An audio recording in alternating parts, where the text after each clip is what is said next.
I'm Jasmine. We're back for another episode of the Metal Scene TV show, and I'm sitting here in the bus. We've got some very famous people from Sepultura. Andreas, how are you today? Good. How you doing? Very good, thank you. And you, God, I saw you back in '99 at the March Metal Meltdown. Yeah, that was a long time ago. I know. So what have you guys been up to? Right now you're touring on Dante 21. Right. We've been doing that now for the past month or so, a little bit more. Right.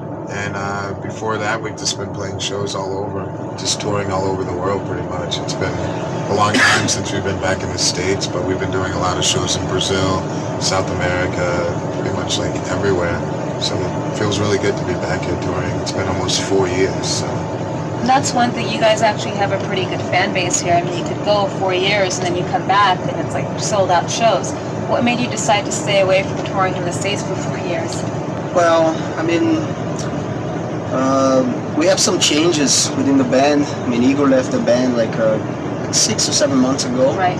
But while we were recording Dante, like last year, actually we started working on Dante in 2004, and since then he didn't want to really to leave the country to go on tour. You know, he wanted to stay in Brazil and stuff.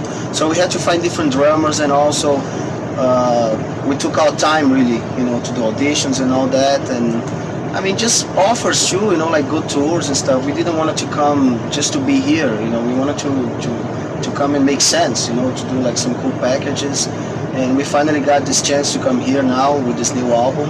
And you know, Sworn Enemy, Diecast, Suicide Silence. It's been a great tour, you know. It's good to be back, like that you say. And when you decided to, when you got the audition for Sepultura, how did that happen? And were you singing before that? Right.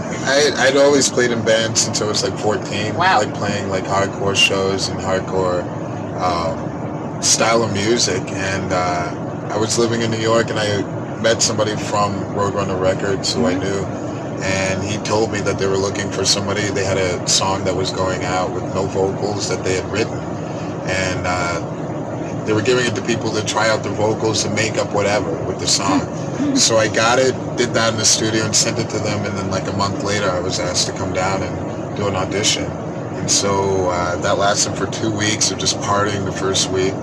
Yeah. Meeting Nothing really everyone. worked. Right. Yeah, it was just like not a lot of work, just really getting to meet each other, because I'd never been to Brazil. I'd never met them in my entire life. You know, it was like everything was just like kind of new for them too. Like they'd never, you know, it was like a new person coming into a group of people, and so it's just trying to get to know each other. And that was the one thing that was really on my mind. I was like, it's great that I can do this audition, but I'm like, are we going to get along? You know? And so I think that second week we started in the rehearsal studio, and things were like a little rough. It was just very strange. And then as time went on, it got better and better. And then a month later I went back to New York, and then a month later I was asked to come back again to Brazil and start working on the Against album. And a lot of the stuff was already written, but it was my putting together like vocal arrangements in certain areas and things like that. So, you know, it was pretty intense being thrown into that situation, but I had no idea what to expect. You know, I didn't know who was auditioning or anything, but big change. Remember when you first sang with the band? Right.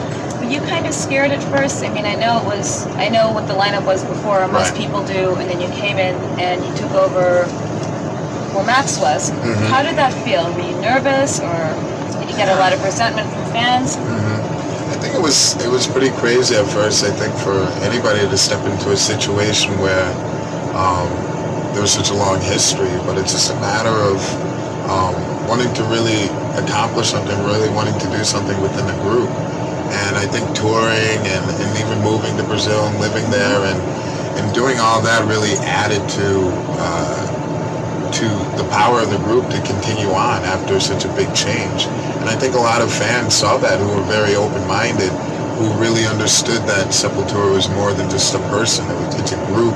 It's a vibe of something that's very powerful, and it has been and continuing on in that same vein. So once I think they saw that in the live shows and everything, that it became a little less crazier.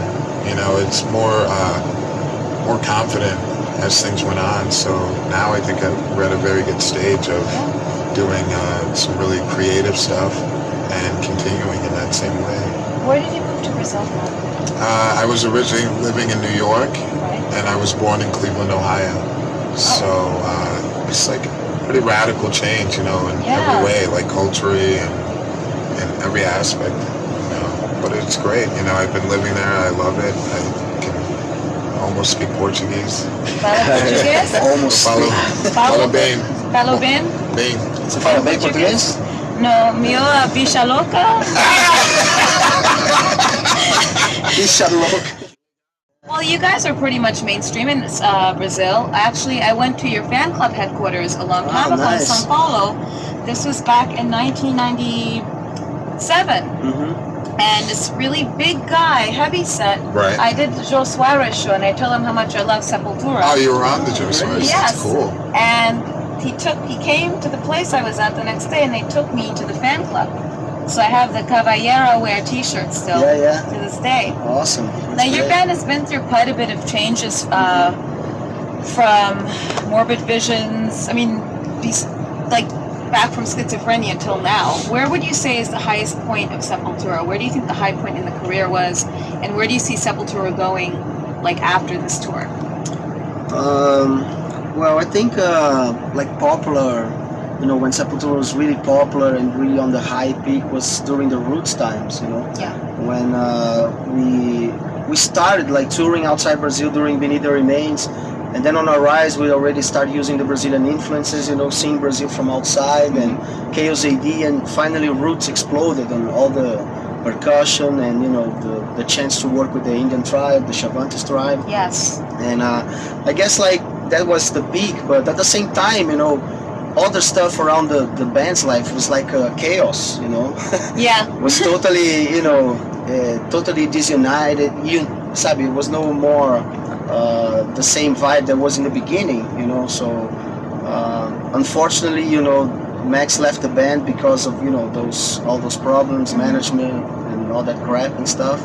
And I think now it's one of the high peak too, because besides Igor leaving, you know, the band, you know, not so long ago, I think we have everything much more established, you know, like all the manager and the record label, and, you know, we're doing our albums, everything in Brazil, mixing, kind of producing the albums ourselves, you know. So I think we learned a lot during the process, you know, of losing Max, because we didn't only lose the singer, you know, lost manager, the trust from the record label, and, you know, I mean, it was very hard to rebuild, you know, everything. And I think now we are really in a good position, you know, with Gian, the new drummer on the lineup.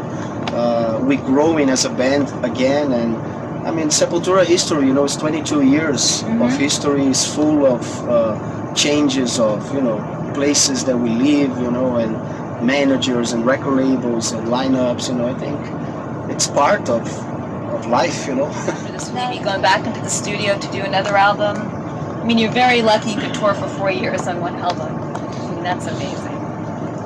Well, I mean, the plan is really to tour next year for the whole year. We missed all the, you know, European festivals, Right. because we were auditioning drummers and, you know, trying to find one. And, you know, we have a lot of places to go. We're still in Brazil. We're going to Canada in February.